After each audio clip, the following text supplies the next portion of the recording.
Assalamualaikum warahmatullahi wabarakatuh. Selamat malam Sobat Jagat dimanapun Anda berada. Nah, di episode kali ini kita sudah kedatangan narasumber dari pelaku seni debus Riungan Bagong Luncat. Mau tahu kelanjutan ceritanya? Bersama saya Indra, tetap di Jagat Pasundan 19, The Story of Mystery.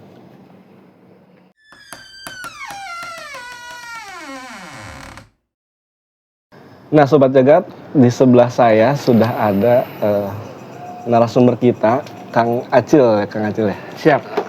Gimana Kang Acil kabarnya hari ini? Alhamdulillah baik. Kang Acil ini berarti dari Riungan Bagong Luncat ya Kang? Betul. Nah sebelum saya nanya lebih dalam lagi Kang, Siap. kenapa namanya Riungan Bagong Luncat Kang? Karena terpacu dengan kata bagong adalah babi ya. Ya. Babi hutan. Dia memiliki karakter yang berani, tangguh, dan tidak bisa melirik kanan dan kiri. Jadi kesimpulannya menggunakan kata bagong itu kita simpulkan sebagai tanda keberanian dan tidak melirik kanan kiri. Kita terus fokus dalam tujuan kita melestarikan seni budaya debus. Adapun luncatnya, sebagian rekan-rekan pendiri memilih kata luncat itu karena saya pribadi dari padepokan lain. Kita menggunakan kata luncat karena kita masing-masing kita dari Riungan ini dulu memiliki padepokan masing-masing. Jadi diasumsikan menggunakan kata luncat itu kita bersatu dari padepokan masing-masing. Oh, jadi pada berkumpul di satu itu ya. Berkumpul di satu riungan yang kita namai Riungan Bagong Luncat. Kenapa menggunakan riungan, tidak menggunakan padepokan? Kita merasa masih muda dan kita tahu kata padepokan itu sangat berat artinya. Kita menggunakan kata riungan itu karena kita kaum milenial yang ingin melestarikan budaya Sunda khususnya, dan seninya berupa kesenian debus yang notabene menunjukkan kekuatan tubuh, kekebalan, gitu. Fokus kita kepada anak-anak milenial karena dilihat perjalannya waktu dengan tergerusnya zaman, kaum milenial seperti anak-anak muda zaman sekarang, mereka tidak memiliki empati, rasa untuk terus menjunjung tinggi seni dan budayanya itu sendiri. Karena dulunya seni debus ini merupakan alat untuk berdakwah pada abad ke-16, dan kita sudah tahu semua seni debus ini terlahir di wilayah Kulon, Banten. Oh, dari Banten ya Kak? Betul. Nah, dari Riungan ini ada berapa orang sih dalam satu tim itu, Kang? Kita untuk tim inti paling 5-7 orang. 5-7 orang ya, Kang? Untuk tim inti. Untuk partisipan katakan 30-40 orang. Itu semua anak-anak milenial. Banyak juga ya Kang. Betul, karena mungkin mereka menariknya, antusiasnya karena kita pendiri tidak jauh berbeda umurnya dengan mereka. Iya, iya betul. Ya, tidak seperti misal ya yang di luaran, orang-orang tua yang melestarikannya. Gitu. Kemungkinan mereka antusias kepada kita yang masih muda, mampu bisa menjaga dan melestarikan seni budaya kita, Ya, ya. yaitu seni debus. Nah Kang, kesehariannya tuh di Riungan ini apa sih Kang? Aktivitasnya gitu Kang? Siap. Untuk aktivitas kita seminggu sekali mengadakan agenda tawasul. Agenda yang biasanya kita lakukan itu tawasul, seperti pengajian yang dimana kita menyerahkan diri, atau dalam kata tawasul itu usulan kepada para keruhun, orang-orang tua kita terdahulu yang mereka sangat mencintai dan sangat melestarikan budaya debus itu sendiri. Begitu. Ya, karena mungkin di Indonesia ini budaya debus sudah mulai meredup ya Kang ya, sudah mulai jarang nih. Biasanya kan banyak tuh acara-acara debus kalau zaman dulu ya. Betul. Acara debus tuh di mana-mana ada gitu. Betul. Tapi kalau sekarang saya lihat tuh malah nggak ada gitu, malah hilang gitu. Justru ya itu tadi, karena tergerusnya zaman, budaya kita dikalahkan oleh budaya asing, budaya kita dilupakan, yang akhirnya pada para kaum Gen Z, kaum milenial tidak mengenal budaya kita sendiri. Makanya saya berada di sini dengan Riungan ini ingin menjunjung tinggi dan terus melestarikan seni debus tersebut. Ya. Nah, banyak kan mungkin juga banyak dari kalangan masyarakat juga ya Kang ya. Betul. Menganggap debus ini tuh menggunakan ilmu hitam ya Kang ya. Banyak pikiran dari masyarakat mungkin sebagian masyarakat menganggapnya wah ini memakai ilmu hitam gitu. Nah, sebenarnya gimana sih Kang kalau menurut Akang sendiri? Menurut saya pribadi, hitam atau putih itu pembawaan manusianya masing-masing. Kita memiliki keyakinan masing-masing. Ya. Kita menggunakan doa atau jampe. Kalau dikatakan dengan bahasa Sunda itu jampe. Itu bisa dibilang hitam, bisa dibilang putih. Hitam bisa dibilang hitam, kenapa? Karena keilmuan itu dibawa dengan hal negatif. Bisa dibilang putih karena keilmuan itu berguna untuk masyarakat.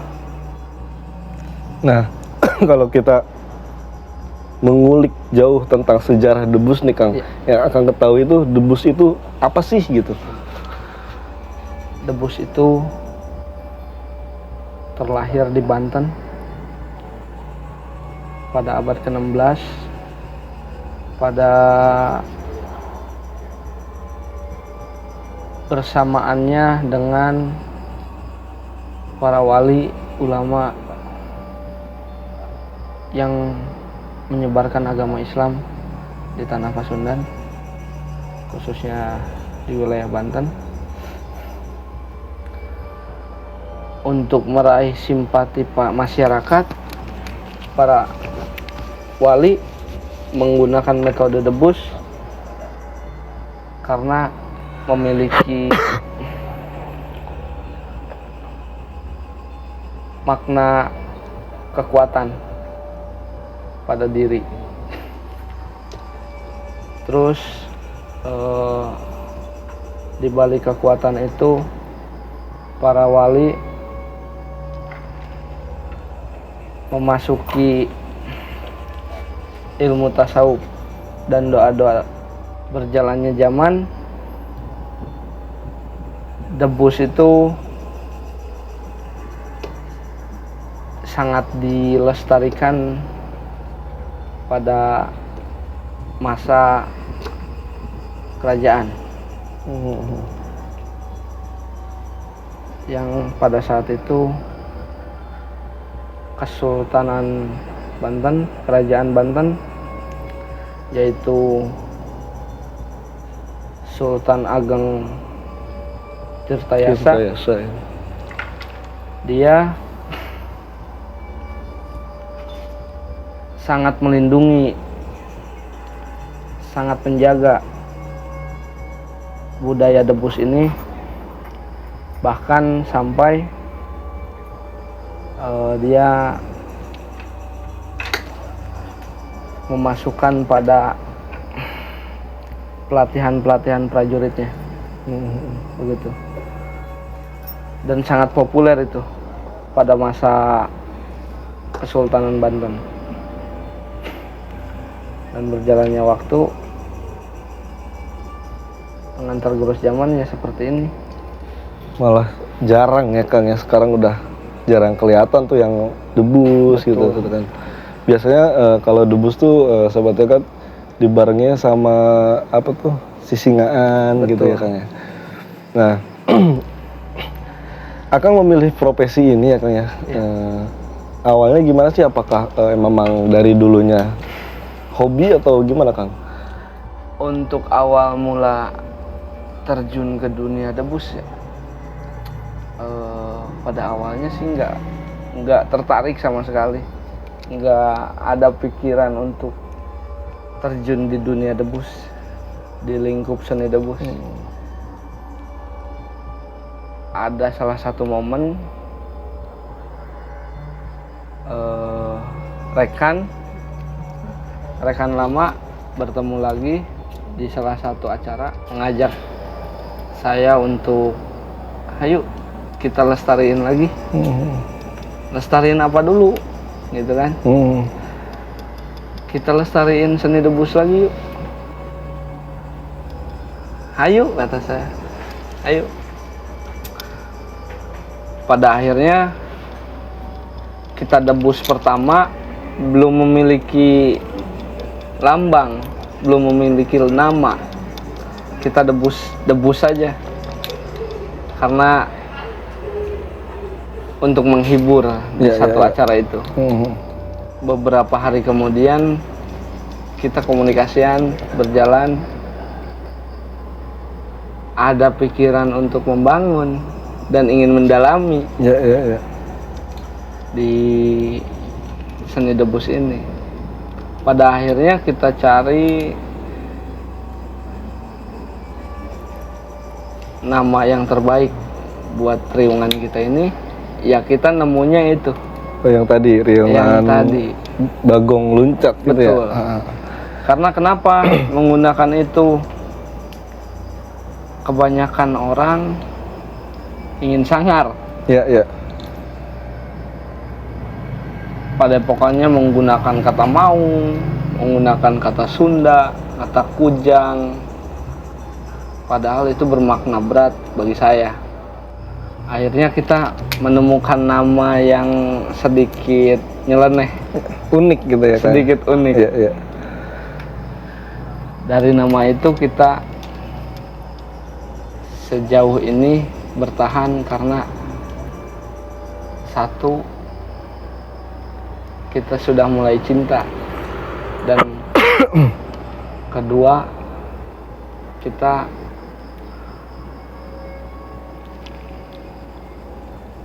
mempertahankan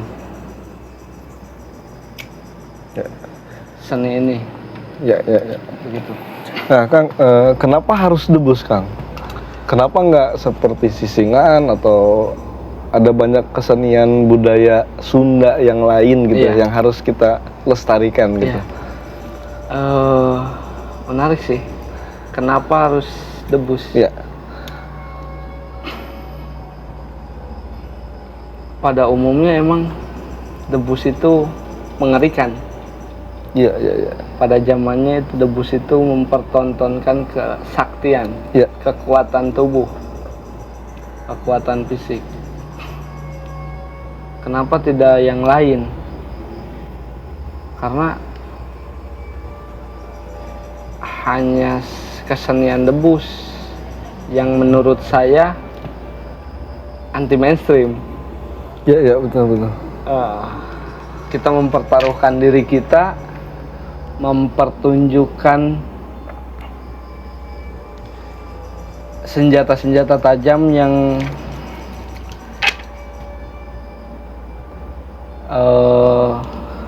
kita gunakan untuk melukai diri sendiri. Iya, iya, betul. Begitu. Nah, apa Kang Acil ini punya basic gitu dari awalnya tuh, oh saya punya basicnya untuk mempertonton atau memainkan kesenian dari debus ini atau gimana, Kang? Atau bahkan sama sekali Kang Acil tuh belum apa ya namanya, belum paham dengan debus atau gimana? Ya, awalnya nggak paham sama sekali. Pada waktu itu kita lihat, kita nonton. Kebetulan rekan-rekan kita, teman-teman seperjuangan dulu yang memainkannya, gitu.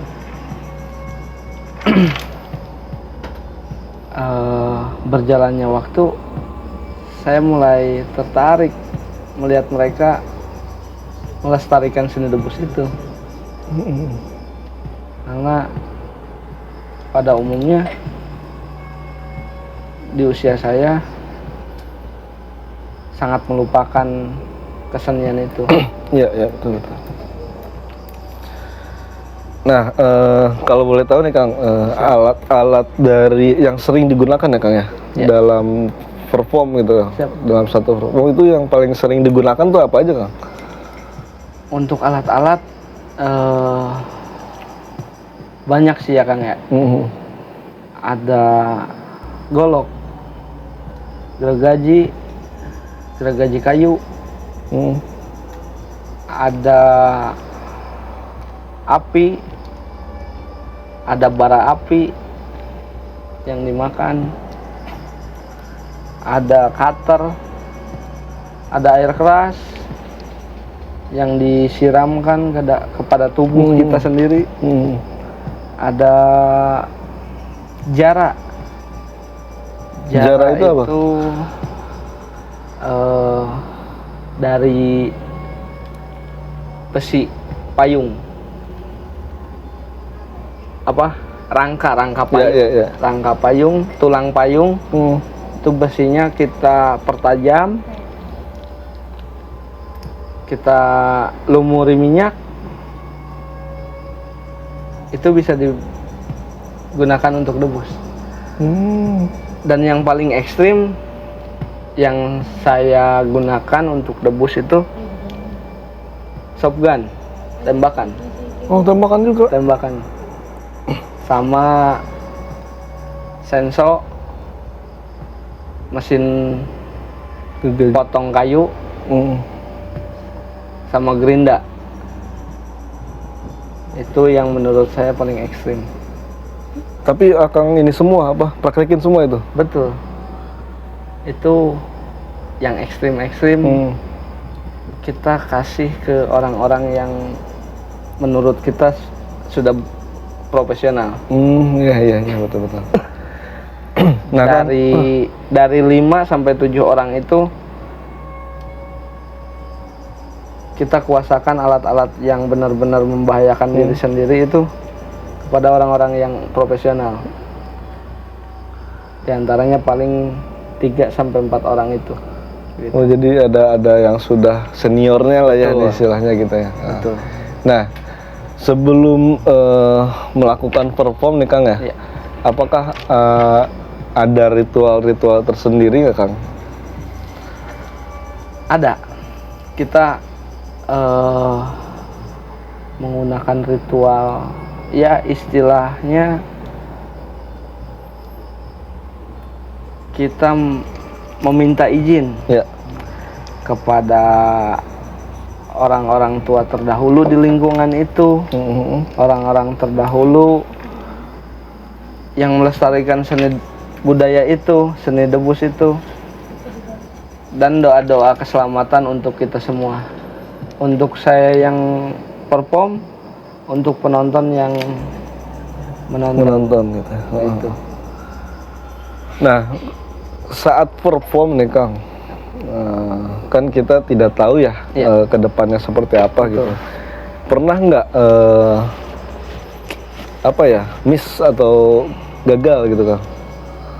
Kebetulan saya pribadi yang mengalami itu. Oh, pernah Kang? Betul.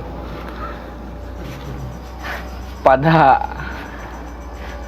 acara Milangkala komunitas, saya perform hanya berempat dengan tim. Entah gimana alat yang sering kita pakai melukai diri kita, benar-benar melukai. Dan Itu pakai alat apa Kang? pisau dapur yang ditusukkan sampai terlipat pisaunya. Tapi Pada permainan itu aman, tidak ada luka. Cuman mungkin yang saya pikir, kita main di Bada Asar. Pas ajan asar itu kita main. Ya mungkin ini mah bayangan saya, bukan waktunya main debus, bukan waktunya mempertontonkan kekuatan, waktunya sholat mungkin ya. Pada akhirnya setelah main itu pisau, ajan berkumandang, saya main lagi dengan air keras. Main air keras, dimandiin seluruh badan. Saya mau maju, mau naruh itu air keras, keinjak itu pisau. Oh, pisau yang tadi digunakan. Pisau yang tadi digunakan untuk menusuk diri sendiri itu keinjak. Dan pada akhirnya robek. Oh, robek. Sangat dalam. Ngeri. Nah, kalau di debus ini ada pantrangannya nggak sih? Untuk pantrangan, ya paling kita nggak boleh menyombongkan diri. Kalau emang bukan di tempatnya, ya nggak boleh menunjukkan kekuatan debus itu. Ya. Gitu. Berarti harus dalam satu acara gitu ya? Betul. Karena kan untuk di zaman ini, untuk saat ini, debus itu bukan untuk mempertontonkan kekuatan. Kita melestarikan seni budaya leluhur dan kita pertahankan itu. Ya, betul.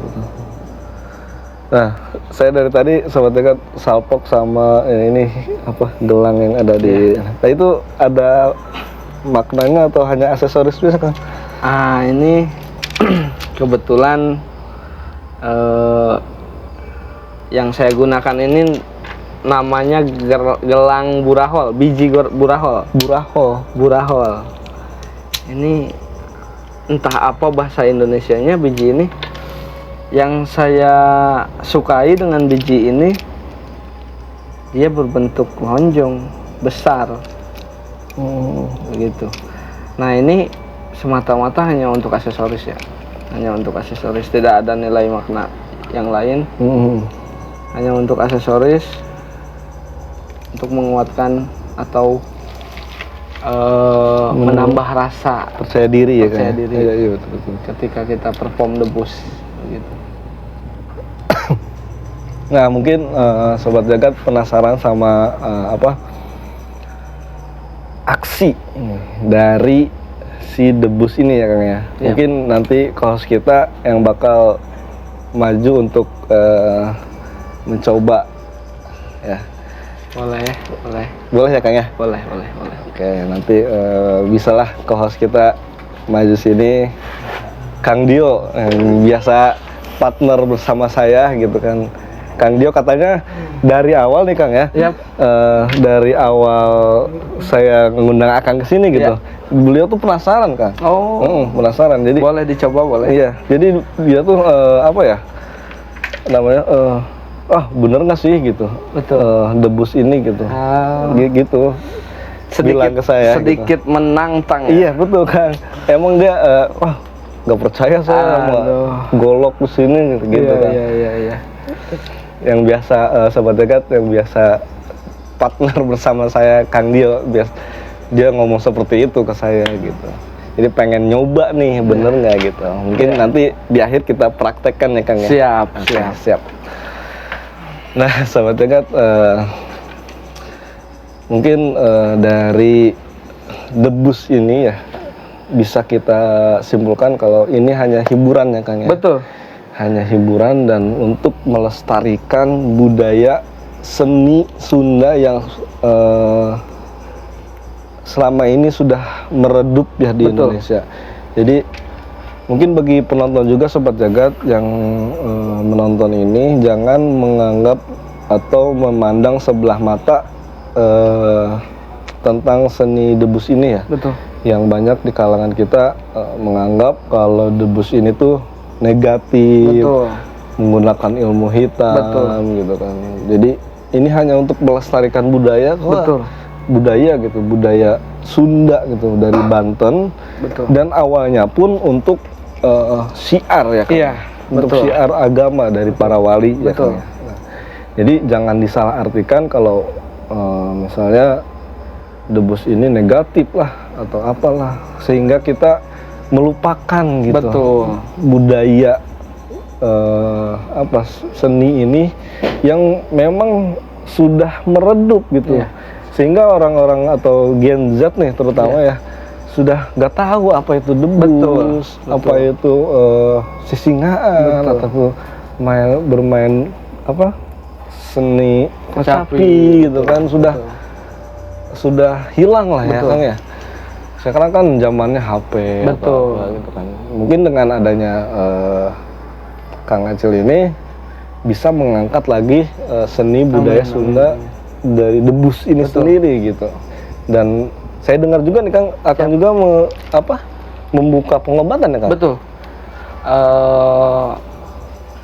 Selain melestarikan seni debus juga saya di rumah membuka praktek pengobatan tradisional yang apa aja tuh? Metodenya ada bekam, ada terapi bakar, ada terapi sauna, terapi uap, ada gurah juga. Nah, alamatnya di mana Kang? Siapa tahu Sobat Jagat ada yang mau terapi ke Kang Acil. Untuk alamatnya di Dusun Tegalwangi, RT 5 RW 7, Desa Dawan Barat, Kecamatan Cikampek, Kabupaten Karawang. Oke, nanti kita tulis di kolom deskripsi. Oke, mungkin cukup sekian dulu aja Kang ya. Nanti kita praktekin di belakang. Siap, kita pembuktian. Iya, betul. Oke, makasih ya Kang Acil sudah bisa hadir di podcast kami Jagat Pasundan 19. Semoga dengan adanya Debus ini bisa mengangkat lagi seni budaya yang Betul. ada di Sunda ini ya kan, Iya. di tanah Sunda ini. Dan semoga tadi usahanya itu lancar ya Kang. Amin, Ya. Nah, amin. Oke, terima kasih sekali lagi buat Kang Acil, sukses terus Kang Acil. Amin. Nah, buat sobat jagat yang belum subscribe, buruan subscribe, like, komen, dan share sebanyak-banyaknya agar kami lebih semangat untuk membuat kontennya. Dan bagi kalian yang mempunyai cerita atau pengalaman horor yang nyata, bisa langsung kirim ke alamat email kami di ngajagatpasundan@gmail.com atau bisa kirim ke IG kami di jagatpasundan_19. Nanti kita tulis di kolom deskripsi. Nah, sobat jagat, Tuhan menciptakan manusia. Nah, sobat jagat, Tuhan menciptakan makhluk dari yang terkecil sampai yang terbesar, dari yang terlihat sampai yang tidak terlihat. Untuk itu, kita harus saling menghargai, menghormati, berperilaku yang baik dimanapun kita berada, karena mungkin mereka ada di sekitar Anda. Saya Indra dan seluruh tim Jagat Pasundan 19 undur diri. Wabillahi taufiq wal hidayah. Wassalamualaikum warahmatullahi wabarakatuh. Sampai jumpa minggu depan.